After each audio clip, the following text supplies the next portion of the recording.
It's March 4th, 2009. I want to welcome everybody to this morning's committee hearing. Mr. City Attorney will start operating as, everything action we take will be a communique from the chair. And I just wanted to ask a question. I think I'll ask it of the City Attorney, because you look to be a very mature man. Remains to be seen. Do you, today I felt really old. I'm driving, do you drive in to work, or you take the train, or do you drive? Drive. Did you drive past any schools, high schools? No. Oh, well, see, then, I don't know if anybody can help me. I drive past several schools. It's pouring down rain, and I see young kids with their jackets wrapped around their waists. Only young people can do that. I almost froze getting from my house into the car.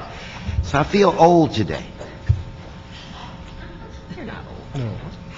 Nobody's going to say you're not? You're not. You're not old. Oh, okay, I feel better then. With that said, and I know that I'm still young and vibrant, I'm going to ask Ms. Barclay, there's several items on today's agenda that I think we can deal with as consent items, but why don't we start off, let's go 1 through 8. We will hold item 9 until Mr. Garcetti arrives, so let's go with item 1.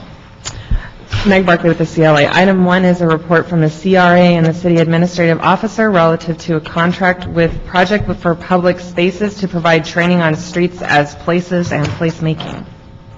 Okay, on item 1 then, we will adopt the CAO report. Ms. Barclay, did you wear a jacket to work today? No. I forgot it, actually. I would have. Okay, item 2.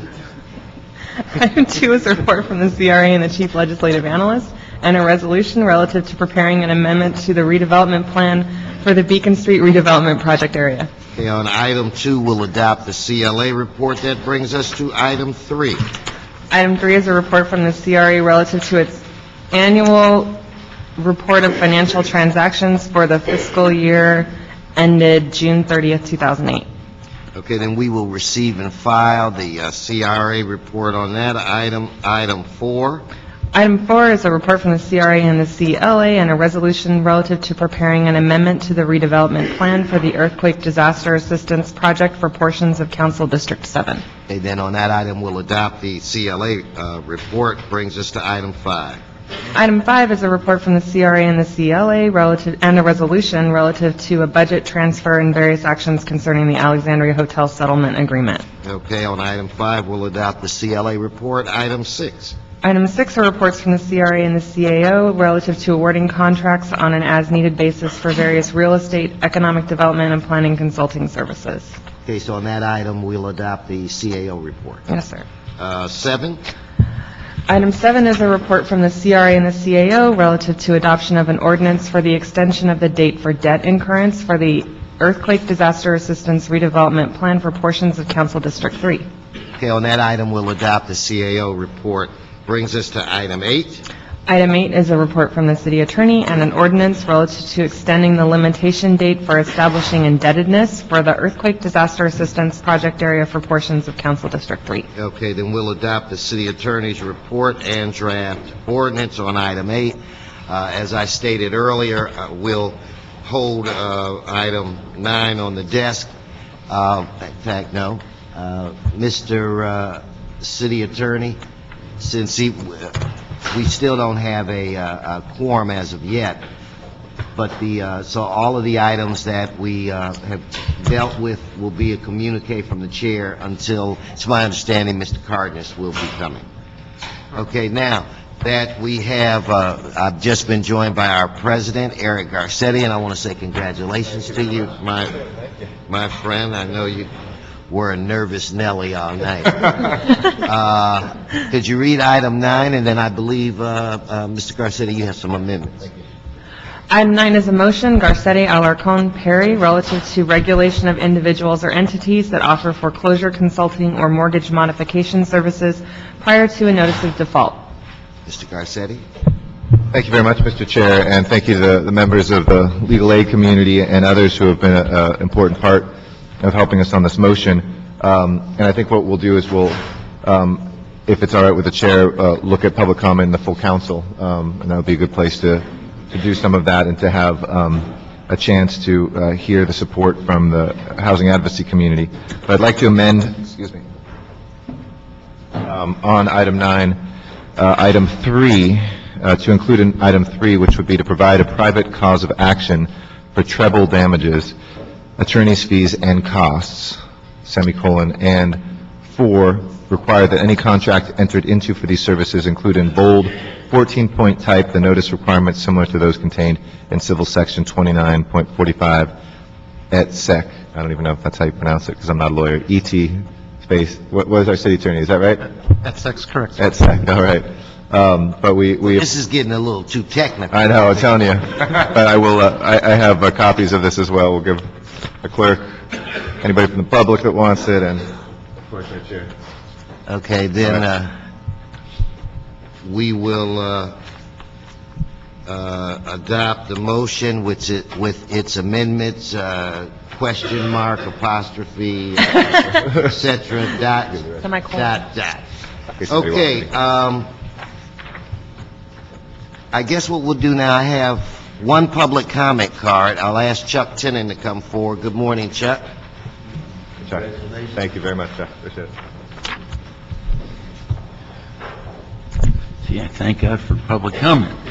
The worst turnout ever. Voter turnout was less than 7% at the poll that I voted at, and overall the voter turnout was much less than in 2005. People of Los Angeles, I guess they don't care anymore about the city and the leaders that run it. Maybe it's no wonder the city is in debt and the voters don't seem to care.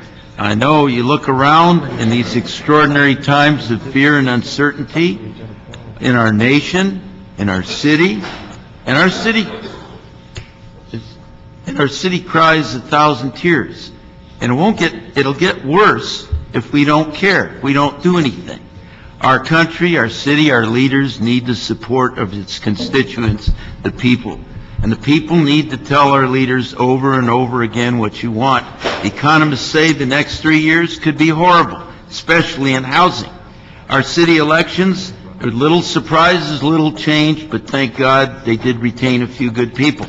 What we need is a big change, a united stimulus by our leaders. So we don't all continue to suffer and suffer. Gee, are you afraid of change? We don't need to tear out our lifeline to keep us healthy in this struggling economy. Is drowning, especially in the city, in the state that we live in.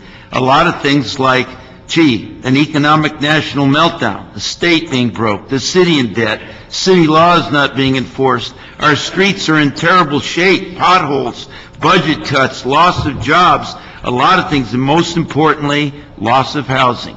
In my district, every day I see vacant lots where people used to live and buildings sitting vacant for 2 and 3 years. Construction development sitting idle for 2 and 3 years. What's going on? You know, there's 2 buildings on Magnolia. They can't give them away, but the city could get them and refurbish them for 54 units of affordable housing. Gee, Herb and Eric, you can sure help. And one last thing, I figured out what Herb means: housing, economics, redevelopment, betterment. Thank you. That's what it says. I will verify that with my mom, okay? I really thought it meant something else. Okay. The item 10. Let's go to item 10, Ms. Barker. And thank you, Chuck. Item 10 is a discussion relative to the health and economic impacts on the grocery industry in Los Angeles. Okay, so I know we have some individuals that are here today, Dr. Resnick, Liliana Martinez, Alex Areza, and Charlotte Villacorta. Yes. If you could come forward.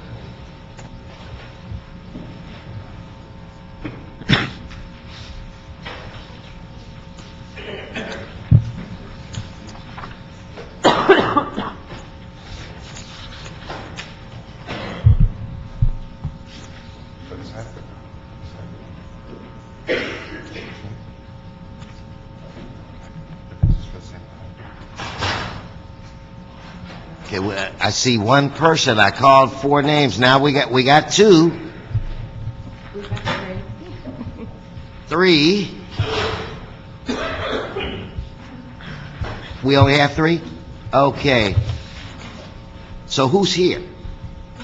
You, okay, Cheryl Resnick. Liliana Martinez. okay. So, Doc, let's start with you. Okay. Good morning, council members. My name is Dr. Cheryl Resnick. I'm a physical therapist, an assistant professor of clinical physical therapy, and director of community outreach for the Division of Biokinesiology and Physical Therapy at the University of Southern California. And the other hat that I wear is president of the California Physical Therapy Association. One of our most ambitious and most challenging programs has been the development of the Fit Families program in East LA. Initiated in 2005, the goal of the program is to provide pro bono preventive, wellness, and rehabilitative physical therapy services to underserved school-aged children in a local community diagnosed with high risk for diabetes or other chronic conditions related to lack of physical activity. The impetus for the program, perhaps obviously, is the epidemic of overweight children in Latino and African American communities in our city. Since our founding, we've worked with over 300 families, and quite frankly, it's heartbreaking. Children in East LA and other low-income communities are not getting enough physical activity as a starting point. However, it is equally clear, after almost 3 years, that our kids are not getting enough healthy food. Part of this is related to family habits, but a larger part, reflected also in the same diet-related issues we see with their family members, is that these communities simply don't have enough healthy food options. The consequences, meanwhile, are incredible. On a quantitative level, hospital costs related to childhood obesity in the U.S. have tripled over the past 30 years. Overall, poor diet and physical inactivity were ranked as the second highest actual causes of death in the U.S. in 2000. On an anecdotal level, perhaps nothing illustrates the epidemic of overweight children in the community we serve more clearly than the fact that we had to buy a new scale with a capacity of up to 500 pounds because our previous scale only had a capacity of up to 250, and that wasn't enough for some of our kids. Again, this is heartbreaking. This city, like so many others, is watching an epidemic happen with children in low-income, food desert communities. They don't have enough healthy food options, and it's hurting them in a very dramatic way. Moreover, it's going to hurt our city. We need a comprehensive strategy that recognizes the long-term cost to the city in turning a blind eye to a generation of kids. It's a matter of community health, and it must be addressed strategically and quickly. Thank you for allowing me to speak on behalf of the children and families we serve. And the handout that I sent up there for you to see is pictures of fresh fruits and vegetables that were actually gathered by Liliana in the neighborhood of Ramona Gardens, and what could be purchased outside the neighborhood. And it's appalling, the difference of quality, and yet the vegetables that were purchased in Ramona Gardens cost more than the ones outside. I have 7 major grocery stores in walking distance of my home. There are none in Ramona Gardens. So thank you. No, thank you. Doctor, don't go anywhere just yet. We've just been joined by Councilman Cardenas. Tony Cardenas is here, so we do have a quorum at this point in time. On the addition of the initial 9 items that we voted on, items 1 through 4 and 6 through 9 can be sent to council as a recommendation from the entire committee. Item 5, Mr. Cardenas is not going to vote on that item. So that'll go as a communicate to the chair, okay? So when you get a 4th member, then you'll vote on item 5 so I can step out? You know what I mean? Well, He already moved it before we moved it before. yeah, and I don't anticipate we'll get a 4th member today unless we have a surprise. Thank you, Mr. Chair. Okay, Doctor, when you say the kids, could you give an age range? And could you stop the clock down? We target kids 10 to 17. They come with their parents, but we will accept anybody who comes. So the kids who exceeded the 250 pounds were under 15 years of age. It's amazing. I I'm going to ask Ms. Martinez to speak next. It's my understanding we have someone here to translate? Okay. And in essence, you're just translating for me. Mr. Cardenas and Mr. Garcetti speak Spanish. I don't, so I'll be looking at you and hanging on you every word. Good morning. Buenos días, es un placer para mí estar aquí con ustedes y hacerles saber el sentir de mi comunidad. Yo estoy representando a muchas familias de nuestra comunidad de Ramona Gardens. Good morning. It's a pleasure for me to be here today, and I'm here representing various families from my community, and I'm honored to be here to tell you our circumstances. Okay, mi comunidad es de bajos recursos y en nuestra comunidad tenemos acceso solamente a una marqueta que se llama Nico's Market. I live in a low-income community, and the only access to grocery stores that we have is a local market called Nico's Market. Y en esa marqueta tenemos productos pésimos, de muy mal estado y muy caros, excesivamente caros, y nosotros podemos ir a otra marqueta, pero para poder ir a la otra marqueta tenemos que caminar de 40 a 45 minutos. The local market offers very poor quality food. The prices are excessively high, and that's our only option. If we would to choose to go to a supermarket, we would have to walk a distance at about 40 to 45 minutes.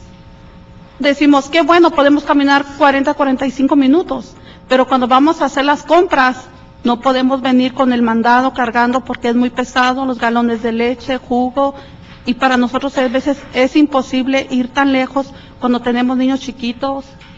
So at first you might think it's great to go and have a 45 minute walk, but it's not feasible because we have to come back with our groceries, we have to carry the milk, the gallons with juice, and we have children, so it's very difficult to walk back from the market with the groceries and always watch for our kids as well. So, lo único que tenemos hay veces que hacer es comprar por fuerza en esa marqueta que es tan caro y que es de pésima calidad. So, nosotros queremos que pongan un poquito más de atención en nuestra comunidad y que nos ayuden a buscar opciones. Para mí la opción es que haya otra marqueta con buenos productos y bajos precios, porque hay que tener en cuenta que somos una comunidad de bajos recursos. Because the market, an actual grocery store is too far away, we're forced to shop within our community, which would be the local market. And again, the products are very poor quality, the prices are excessively high, but we don't have any other options, so we have to settle for what we have there. And ideally, we would like to have your support in somehow bringing in better grocery options to our community so that we are not forced to go to the same local market and have greater availability of better quality. Más aparte, cuando compramos los productos en esa tienda, si el producto no está bueno, no nos devuelven el dinero, la opción es que tenemos que tomar otra cosa de ahí. When we make purchases at the local market and we buy items that have already expired or that the quality isn't good, we don't get a refund. We're only told we can exchange it for another product within the market, which is the quality is always the same. So we don't really have very many options. Y nosotros hemos hablado con las personas encargadas de ahí y dicen, vayan a comprar otra marqueta, si no les gusta aquí, ustedes tienen la decisión, tienen que ir a otra marqueta. We've talked to the management at the local market to express our dissatisfaction with the products that they have, and the response we get is, that you have an option to go to another grocery store. If you don't like what we have here, you can go somewhere else. Nosotros le hemos dicho que vamos a llamar a Salubridad. Dice, llámenlo, no importa, ellos nos van a hacer saber y nosotros tenemos todo aquí como debe de ser y no nos va a pasar nada. We've even told the management that we're going to contact the health department to make them aware of the poor conditions of the foods available at the market, and the owner's response is, go ahead and do so. They'll give us notification that they're coming, and we'll be able to, make changes so that we are so that we're not... What's the name of this market again, and where is it located? Nico's Market, How you spell, well, would you give me all that after? and it's located in the Ramona Gardens housing projects. So, para mi comunidad es muy importante que tomen en cuenta esto porque son años y años de estar en esa situación y es deprimente. For my community, it's very important that we address this issue because we've been living with this circumstance for many, many years, and it's an issue that's very important to all of the families there. So, muchas gracias por su atención. Thank you very much for your attention. Thank you. So the nearest full-service grocery store is a 45-minute walk. So, la tienda más cerca. Está 40, 45 minutos caminando. Sí. Walking, and that's not considering the geographic of the community, which is very hilly as well. A lot of the residents in the project choose not to walk the 45 minutes because it's difficult to carry all of the groceries back, so most of them shop at this little market. So, la mayoría de los residentes de la comunidad no van a la tienda caminando porque no pueden, quieren quedarse ahí comprando en la tienda. Porque hay personas mayores, familias con muchos niños que no tienen otra opción. Las que tenemos carro, podemos ir en un carro y podemos ir y venir, pero hay personas que en verdad no lo pueden hacer porque la otra opción es que tú vas a otra marqueta que se llama Superior, pero por ley tienes que comprar $50 para que te regresen a tu casa y ves a la familia, no lo tiene. So a lot of the community residents are elders who are unable to walk to the market. A lot of the families also have small children, so that's an impediment for walking to the market. Those that do have a vehicle try to shop outside of the community. Their other option would be going to El Superior, which is another market in the east side. However, to be eligible for transportation, they have to purchase $50 or more worth of groceries. Otherwise, the market won't provide them to transportation. So a lot of them have to resort to the local market, which is Nico's. Thank you.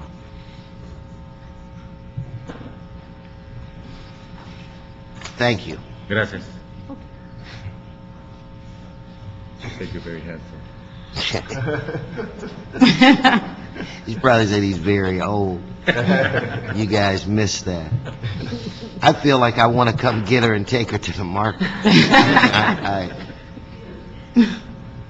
Tell her I owe her one. If she wants, I'll come pick her up one Monday or Thursday morning.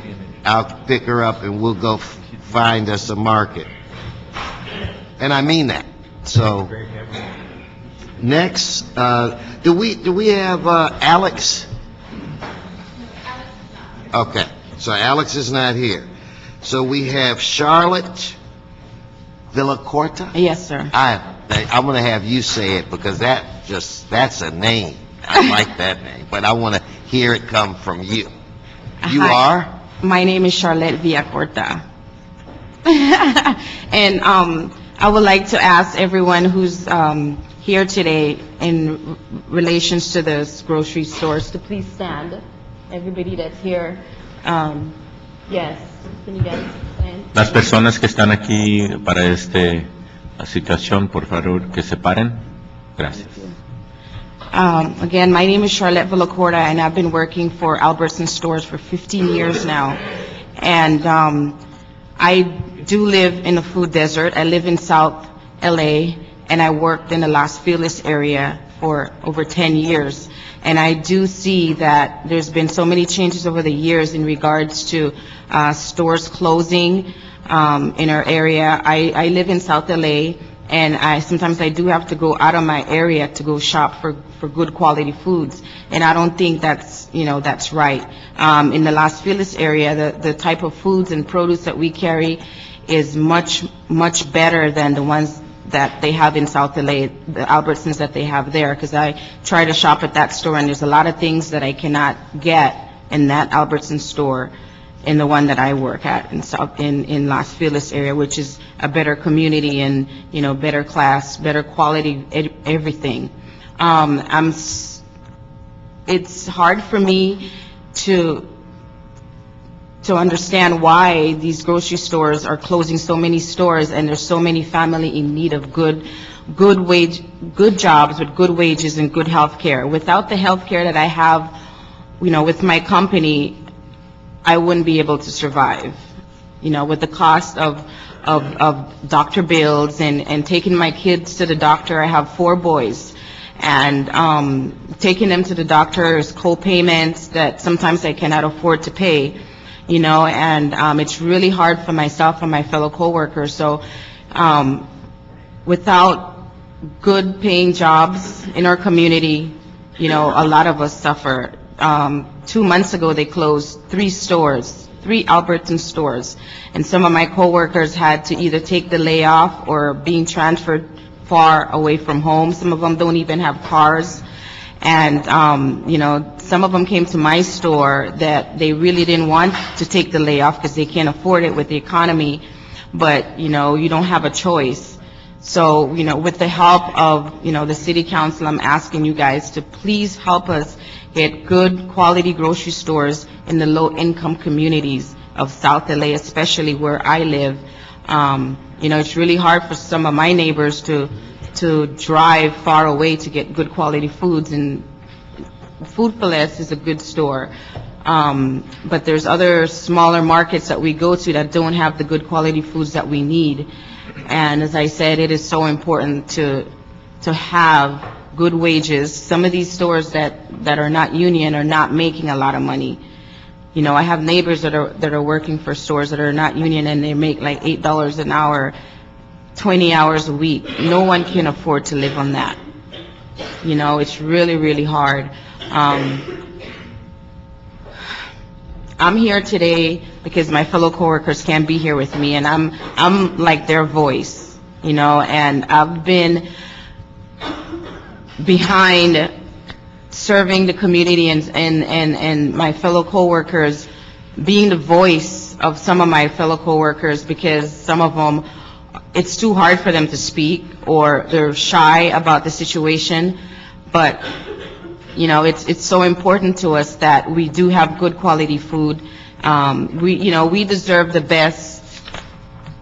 We deserve the best of everything, as well as the people with money. In the area that I work in, people come in there and they want special things.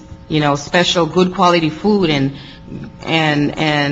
low fat and low fat everything. And some of the stuff that we have in South LA, we can't even get good quality lettuce, that we want. So it's really hard for us. It's important that we do stop these grocery stores from closing stores. Instead of closing stores, opening stores in the low income community.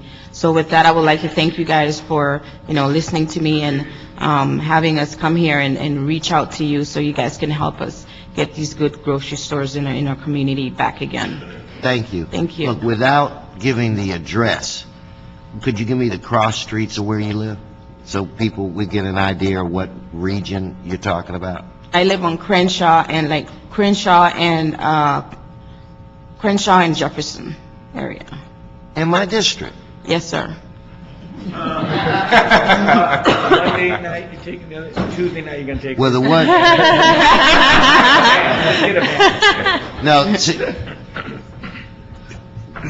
we're kind of fortunate in that section of the district that I represent, because it's one of the few places where we have a Ralph's, and then a few blocks over there's an Albertson, and then after that you hit like a dead zone. Yes, where there's there's literally nothing. In fact, I want to say that out of the 4 or 5 major grocery stores, 4 of them are in the district I represent. One is on Pico and Fairfax, which is Avance. Yes. There is a Ralph's that is at Midtown Crossing, Pico, San Vicente. There's a Ralph's at Crenshaw and Rodeo. And that's where it's And that's it. And then the Albertsons, which is like 2-3 blocks south, is in Mr. Parks's district. And we do have a Food for Less But okay, she doesn't need a ride, Mr. Carter. But her co-workers do and other people in the But community. further down, we do need, No, I need get them it. to open more I get stores. it. They're closing so many. And I thank you for coming in and let you know I have 4 sons too. And the reason why my hair is not gray, it's my secret. No, Thank it's you. turning gray. I found it. It's happening. Anyway, so, you know, I'm really glad that today we have a representative here from the Grocers Association that's going to give us his take on some of these things. And I'm glad that you're here. This is Matthew Dotson. I'm glad that you're here so that you could hear the concerns of some of the people from the community, and maybe you can shed some light on future plans or what have you. But anyway, welcome. For those of you that may have attended some meetings like this before, this is the first time that someone recognized the importance of coming here from the association. So I'm appreciative of that. So, good morning. Good morning, Mr. Chair, members of the committee. My name is Matthew Dodson. I'm here representing the California Grocers Association. I'm the Director of Local Government Relations for Southern California. First of all, let me say that our industry is very aware of the situation here. Many of you might have read in recent newspaper articles that parts of our industry are retrenching. Some of the major grocery stores are closing stores. Others are reducing staffs and going through various budget tightening measures to stay competitive in the current marketplace. I understand that the situation in our urban areas has persisted for a long time. You know, I really don't have any prepared remarks. I know that many of you have questions about this issue, and I'll try to answer them as fully as I can. But I'm glad to be here, and I hope that we can develop dialogue, finding ways that our industry can work together with the council and nonprofit organizations who are already working in the community to try to get as much healthy and reasonably priced foods in our urban areas.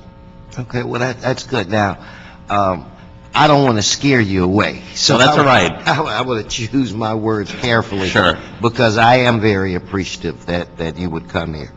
But when we had the riots or social unrest or whatever, depending on what side of town you're from, that's the way you refer to it, there was a commitment to build grocery stores, full-service grocery stores within, say, the mid-south LA region of Los Angeles. And I don't remember what the number was, but I think to date we've had 1 store, and I could be wrong with that. What must we do to have dialogue with you so that we can ensure that past commitments would be kept? And we recognize that there's a financial crisis and you have to cut back on things or what have you, but we do need these markets. We need the jobs are very important as well. But when you look at the quality of the vegetables and you know, I'll be honest with you. A lot of times when I shop, I go outside of my district. I drive to Labange's district, and the store is totally different there than some of the ones in mine. So what do we have to do? I mean, because obviously we eat. Sure.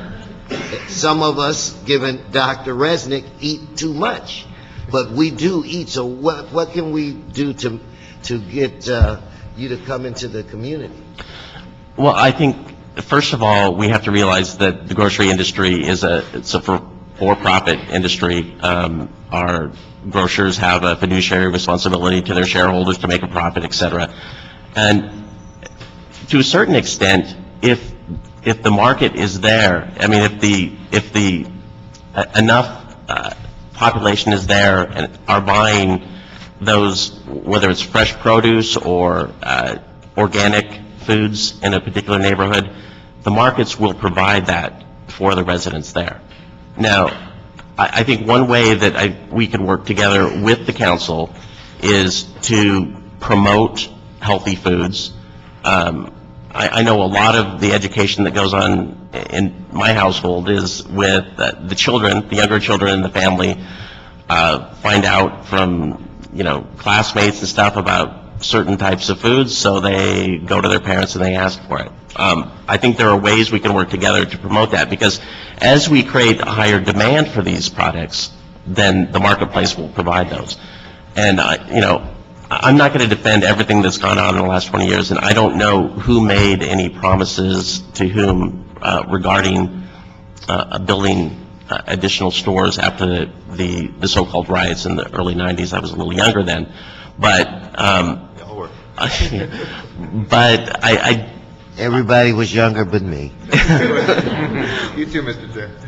But I am told that by a couple of our members who have talked with people who were, employed with some of these larger companies back in the early 90s, that there was an effort made and some stores were built immediately after the riots, but that they just weren't economically viable, and that those companies then retrenched and closed stores.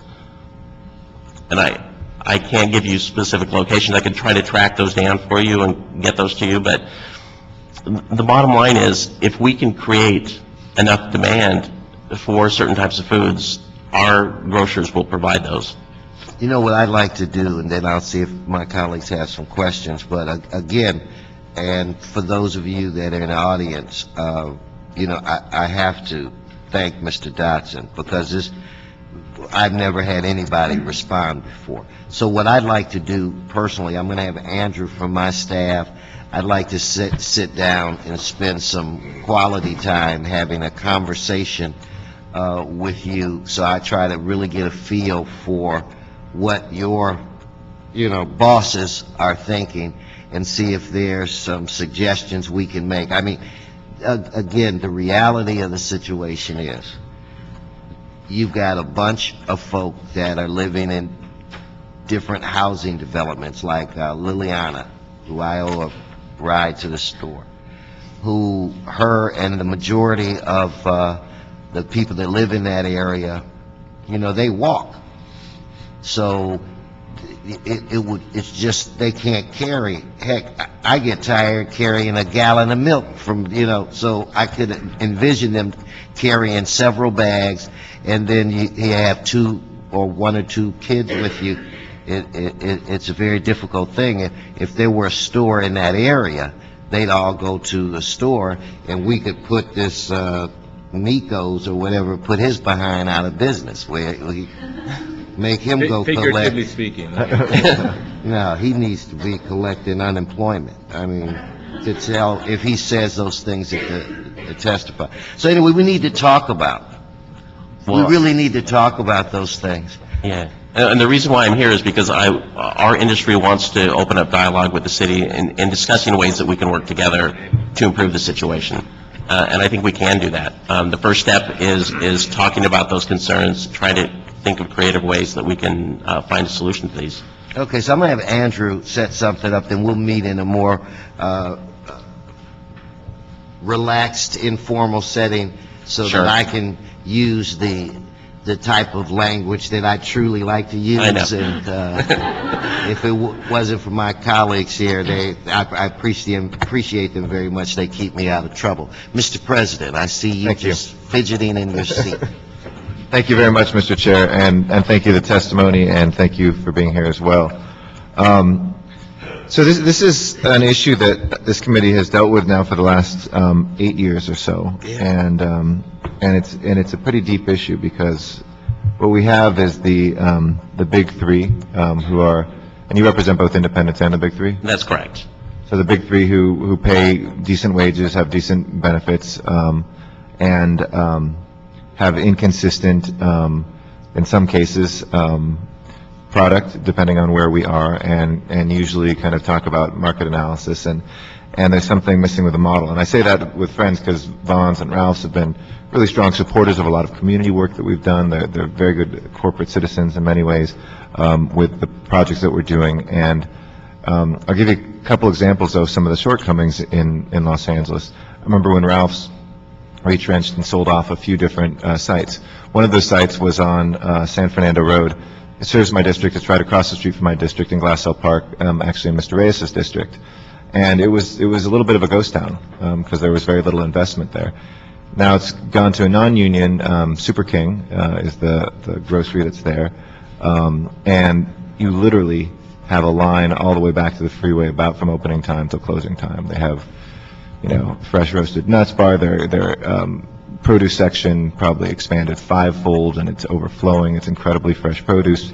You have ethnic products. It's Armenian, Chinese, Latino. It serves the community, but it kind of serves everybody.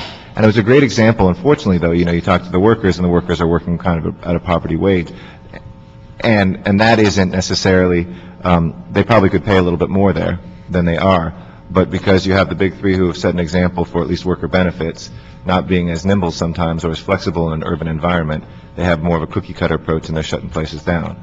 And then the folks who are nimble, we have to choose between a great store now that we have, and I see those workers, and there's a high turnover, and it's low income, and they're working their tails off and probably having very few benefits. On the other side of the spectrum is kind of the superstore model, which this committee took up, and we passed legislation that any superstore with a grocery component, Super Walmart, Super Target, Super all those, had to prove a net negative plus for the community if they're going to come into Los Angeles. And none of them have come in because I think as we look at that, there's really usually a net negative economic impact, certainly for the workers in the area, because, again, you get a much better store in some cases than the independents, but you have people who are working, you can say you can work for 20 hours a week, but as was pointed out, when you're working 20 hours a week, you look at the difference between what Walmart pays on its workforce for health insurance, it's only about 48%. They pay about 79 cents per employee on health care versus $2.50 for the big three. So you've got this tension between, the super model with better stores, lower wages, the middle one with good wages, but a readjustment that they have to have to an urban setting because they can make money. A Super King showed that, and I guarantee you could pay those Ralph's wages if they'd run the store like the Super King is right now. They'd still have those cars lined up and the aisles completely full. Or the small independents they're doing low wages and in some cases low quality in places. So if you could talk to some of your members and come in with a little bit more robust analysis, I think we've heard for a long time that it's market demand. Market demand means many different things depending on how you set your store up. It just does. And we have shown through this committee and some of our academic partners, there is money to be made in the lowest income areas. In fact, sometimes there's more money to be made because there's such a desert out there. Where we can be proactive with the industry to help and say, look, we do want a certain standard of wage because we pick up the tab when the wages are super low. All of us, not just government, but all of us do. But we also think that we want healthy communities, and we want to help you out. We want to cite and take care of the land use issues and see where there's government incentives and all of that piece. It just seems to be a very static industry in the middle, a scared industry from the big guys who don't want to come to LA, so they're coming to the donut around, and then the independents kind of are there. And we can work with all three. And, it doesn't have to be a union store. I mean, as much as those traditionally show to be better for the workers, we just want those wage levels to be there. So when a Fresh and Easy or something comes in too, it's better, but it's not where we want people to be because they have a minimum of 20 hours that they can ask for, but 20 hours isn't 40 hours, and it isn't full-time benefits, and it isn't all the things we want. So in that sense, Mr. Chair, I appreciate this discussion coming back here. And you can obviously, do the meetings outside of this, but in terms of the public discussion, I think where we could have maybe some of your members here, we're not here to score political points and crucify them here. We want to help the big three be better in terms of the market here. We want to help the independents maybe get their wages up a little bit and have a better relationship sometimes than we have because we're scared about their wages, but that has to happen with them here, and we appreciate you being here, but that, it only takes us so far. And I know that some of your limitations representing them is you can't speak for them, but you can maybe bring them here and they can speak for themselves. Sure. Thanks, Mr. President. I think that we do have a variety of grocers, and I think you just characterized the state of the industry pretty well, and I think one of the key words is nimble. So some of the operators who are operating currently in our urban communities have a faster decision-making process. They have ability to change with the market fairly quickly. And some of the more established general markets who are out there are retrenching, and, you know, maybe they do have more of, to use your characterization, like a cookie-cutter approach, and, you know, maybe that's going to have to change. And I know that some of those big three that you're referring to are starting to experiment with other types of market setups that might be more relevant to different communities. Is it Vons or is it Ralph's that's doing kind of a fresh and easy sized store, a smaller one? Yeah, actually, both of those two companies are experimenting right now with that. And it's, you know, they're cautious because they don't want to roll out and spend a great deal of money and then have that not be the right sort of thing. But they are working on that. And I think, again, let's talk over the coming months and try to find ways that we can encourage that. And Mr. President, one of the things that I plan on discussing with Matthew is how can I get his bosses to come to the table. Yeah, well, I mean, you guys are very friendly to me today, so maybe that'll be an incentive to get them to come here. Is Liliana's translator still here? She is. What is the store that's a 45-minute walk from Liliana? What market is that? Food for less. Food for less? How far is the nearest Ralph's or Vons?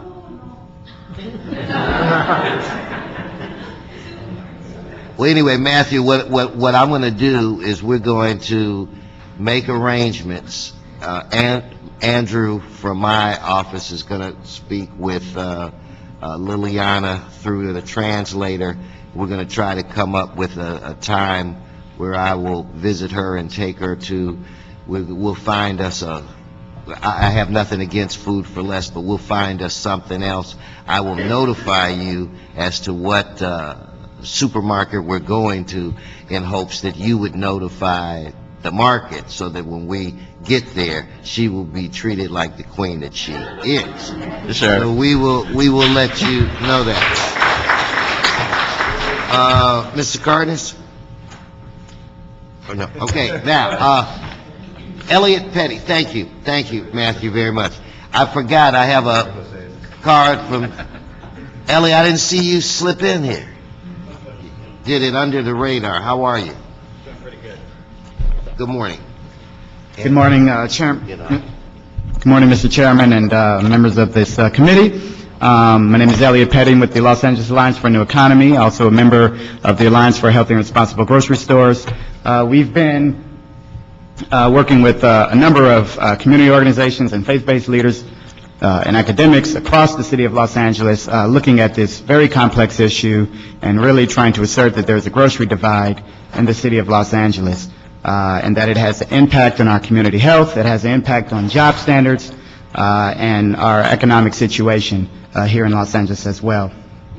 And even though these are tough economic times, we believe and encourage the city to take action, to have a comprehensive plan that would bring back the type of economic stimulus that we need in the communities that need them the most, the underserved communities where we have too many liquor stores, too many fast food restaurants, and not enough access to fresh fruits and healthy alternatives that we can find at the major grocery store chains that are in some areas of Los Angeles, but certainly not all.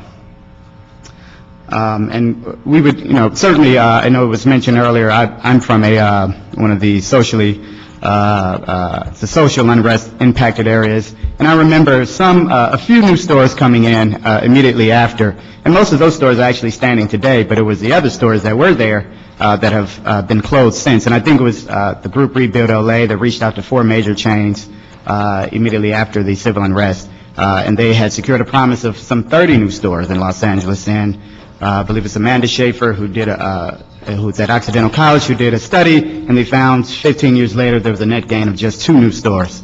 And we know that there have been store closures since then with the workout on strike. So we would certainly like to see the city take up some land use policy that would deal with and address the permitting, site selection, provide whatever incentives that are necessary to bring major chain grocers who can bring good jobs, quality foods to the communities that need the most. Thank you. Elliot, thank you, and I want to thank you for helping us pull all of this together. I thought it was a very interesting and fruitful conversation, so thank you. Thank you, and we look forward to working with you in the future. Okay, next, Ms. Barclay, we have item what? Item number 11, sir. I was testing you. Okay, read item 11. Item 11 is a report from the Los Angeles Housing Department relative to the contractor selection pursuant to a request for proposals for the Hollywood Scattered Site Rental Assistance Program. Okay, I have 3 cards. Andrew, help me on this.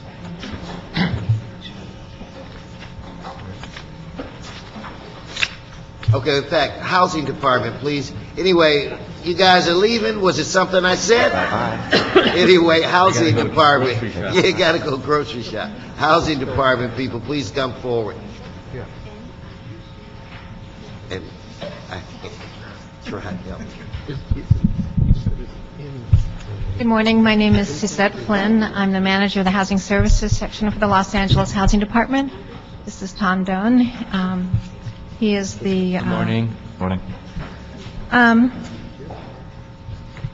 The situation is today that we, the LA Housing Department, have been charged with releasing a request for proposal for a Hollywood Scattered Site Master Leasing Program, which we did. Let me stop you for 1 second.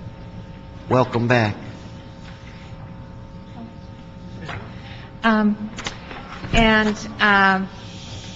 We released that proposal on June 24th of 2008, and this particular program was to provide 20 units of scattered site master leasing in Hollywood for people who are homeless.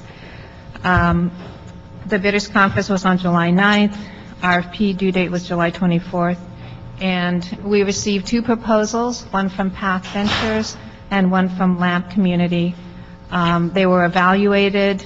The recommendation based on the score was to give the contract to Path Ventures. We had been authorized to actually issue the RFP, choose a contractor, and negotiate a contract with that contractor. LAMP then appealed. We had an appeals hearing on October 8th. The appeal panel upheld the initial decision to keep Path as the recommended contractor. So because we were given the authority to start negotiating and executing a contract, we have started doing that with Path. And then the appeal, LAMP has appealed to your committee for review of their scores. Okay, I want to get you guys to just hang around for a second. We have somebody here from LAMP, right? Giving a hard time pronouncing my name. Well, I got the last name. I didn't want to say it and you wind up being a guy. Anyway, help me. Help me. You know, sometimes you do that. I mean, I would have pronounced it a newt.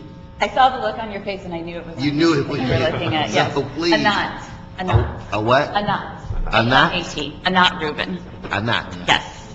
Okay, I got it now. Yeah. So I'm here representing Casey Horan. Unfortunately, as many of you know through some email exchanges recently and phone calls, no one who could actually speak to this matter from LAMP was able to be here today. There were some there was a very long-standing and very important commitment that all of our senior staff had. So I'm going to read this letter from Casey, and then I'll let you proceed as you decide. Go right ahead.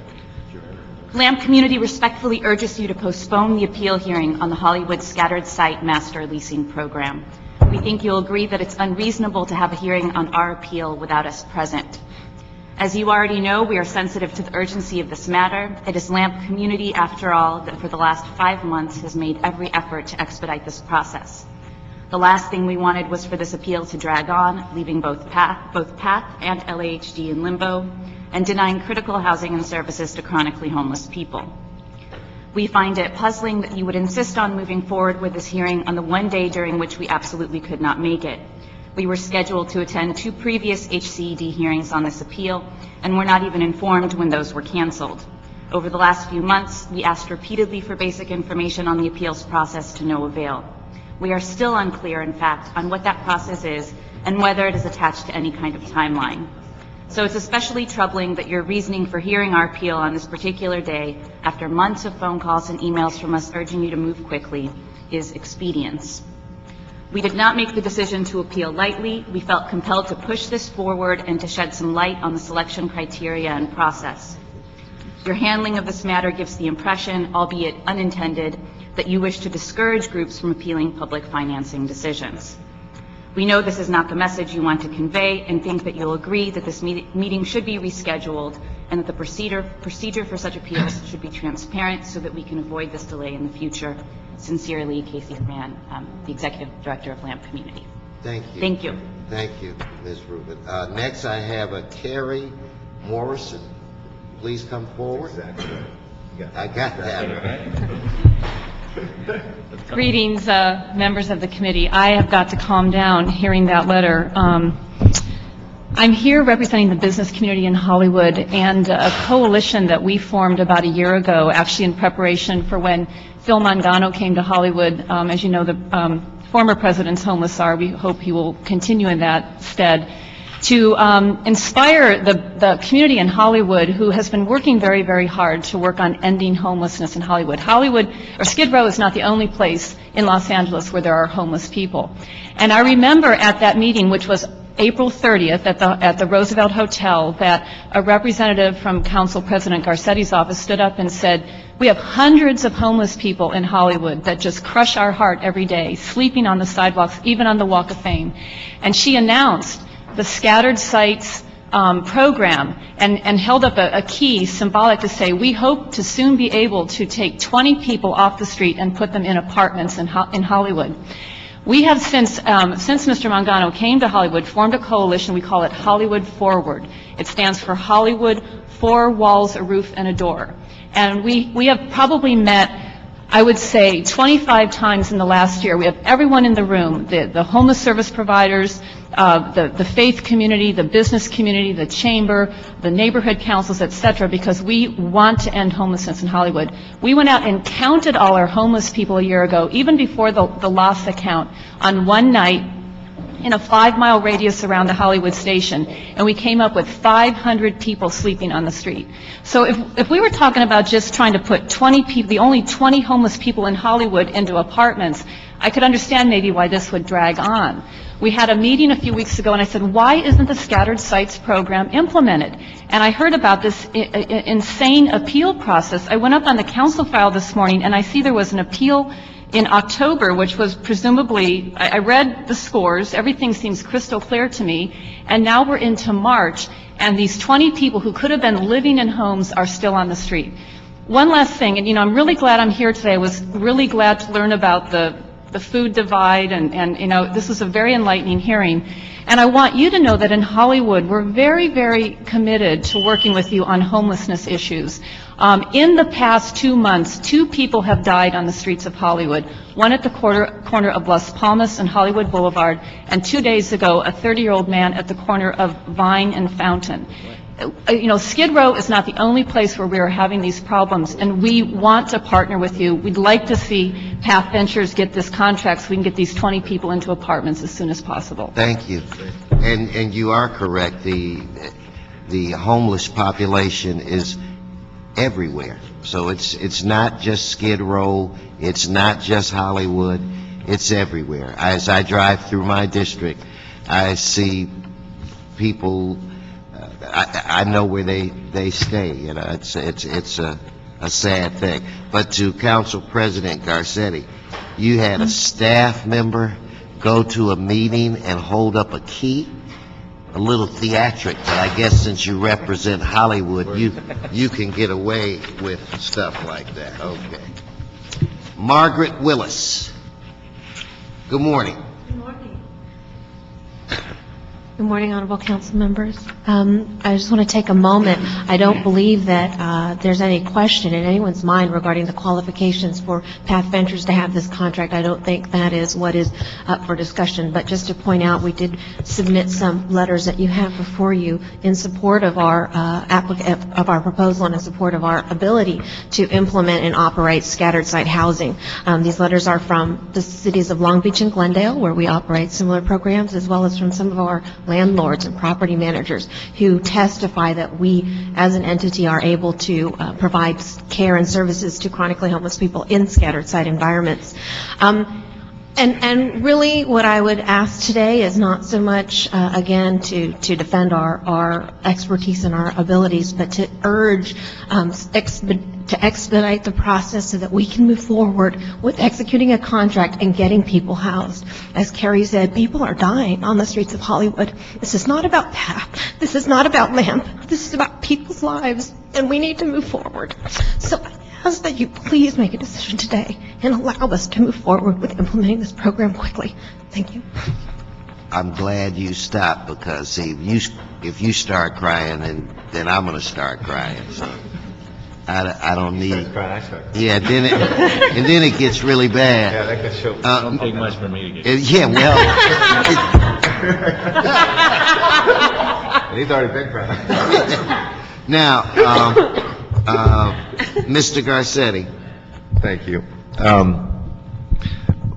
Thank you, everybody's coming. Let me start by saying I'm huge fans both of LAMP and PATH. I mean, there's two letters that separate you. You're both four-letter, great organizations that do incredible work with a P and an A in them, and just reshuffle all the rest. Anyway, you guys, I mean, I hate that we have so few resources that we get to the point where we're actually having two amazing agencies, in some sense, kind of competing with one another. We should not be there. It's a reflection on all of us. And I want to say very clearly that this process happened outside of, as it should, any council involvement and interference. We keep these things as crystal clear and as clean as possible. And it's my understanding as well that procedurally there's already been the formal appeal. This is a new council file created simply to have this kind of public forum here, which I always value. If there's things to fix with the process, let's do that going forward. But we need to get down to those kind of nuts and bolts. And I appreciate that the letter that not everybody could be here, but we do have somebody here and somebody could be briefed, and you do work for LAMP, right? Yes. Okay. Okay, all right.